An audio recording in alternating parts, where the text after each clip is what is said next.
Jaron Boots Ennis. Next opponent has been revealed. Jaron Boots Ennis, undisputed road, or should I say his road to undisputed, is now on hold. It's your boy, Mr. 926, a.k.a. Bushido the Dragon, a.k.a. the Black Mage, a.k.a. I could just do this all day, the two-time demonetized champion of the world. I need y'all to get the likes up, man. Get the likes up. Smash the like button. Check it out, man. Jaron Boots Ennis. We've been talking about Boots, and what's next for Boots? Virgil Ortiz at 154.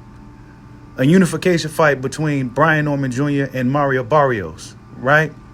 But now it's looking like WBA has stepped in and said, well, you go do what we tell you to do, right? And now Jaron Boots Ennis has 120 days to make a decision. But it says this, quote, Jaron Boots Ennis is mandated to defend his welterweight title against Shakhram Giyasov, the WBA has announced.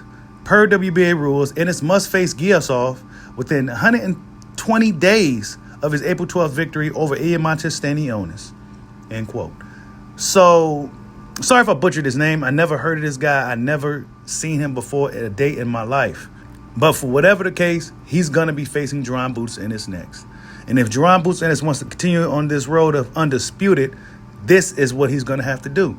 Now, to give a little backstory on this guy, 17-0, 10 KOs, Olympic silver medalist, beat Montes Stanionis in the amateurs. So he beat the guy that Jaron Boots Ennis just recently beat.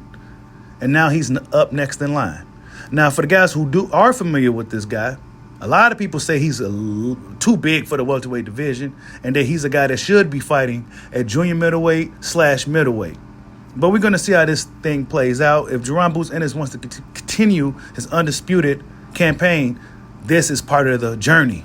But what makes this story so interesting is that we've seen Ryan Garcia more recently saying a lot of things about Jaron Boots Ennis, that he's not pound for pound, that I can catch him with the left hook, he gets hit too much, all this other stuff, right? I wouldn't say so. I mean,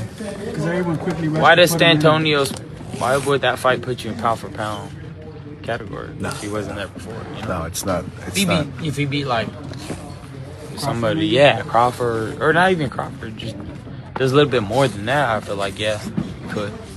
But, oh yeah, of course. You have to beat, in order to be considered the best pound for pound fighter, you got to beat some pound for pound, ranked fighters.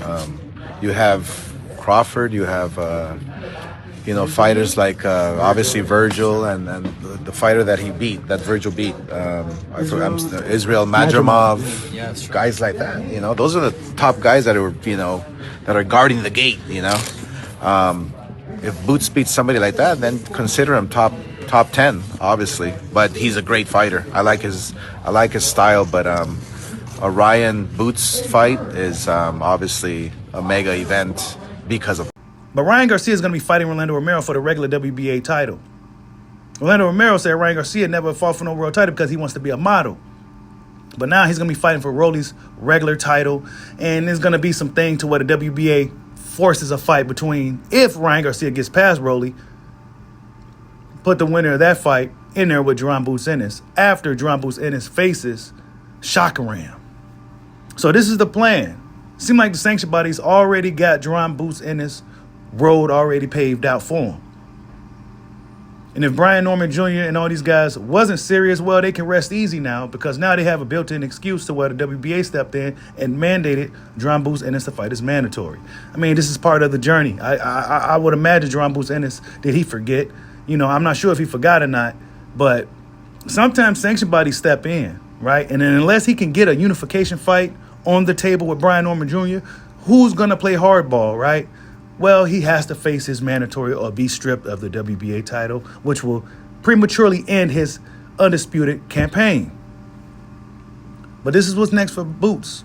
It's looking like it's going to be Shakhram. I just call him Shakhram because I can't quite pronounce his last name yet. I never heard of him. I never heard his name be pronounced before. So I'm calling him Shakhram because it rhymes with Bakaram. Shakhram, he gets past Shakhram, who might be tough. I don't know. We're going to look more into this guy.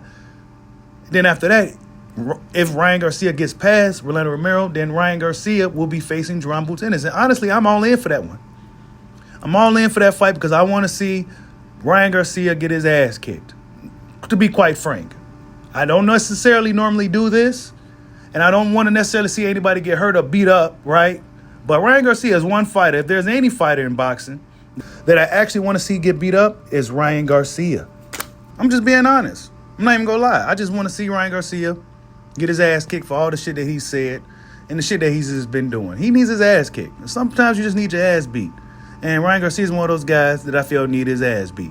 But besides all of that, right, this is the path that seemed to be have laid out for Jaron Boots Ennis via WBA. This is part of it, man. We've seen many great fighters who was on the Undisputed campaign. Sanctioned bodies kind of intervene at times if they can't get things going with the other champions in that particular weight class. But Jaron Boots Ennis, Ryan Garcia, Shakhram, this is the next storyline. To the guys that's familiar with Shakhram, the silver medalist, so that means he has an amateur background. That means he knows what he's doing in there. We're going to see how this thing plays out. It may not be a fight that Jaron Boots Ennis is too interested in. However, it's something that he's going to have to do. But tell me what you guys think. This is what's next for Jaron Boots Ennis. Shakhram Giyasov and potentially Ryan Garcia. Like and subscribe. Holla at your boy. Peace out.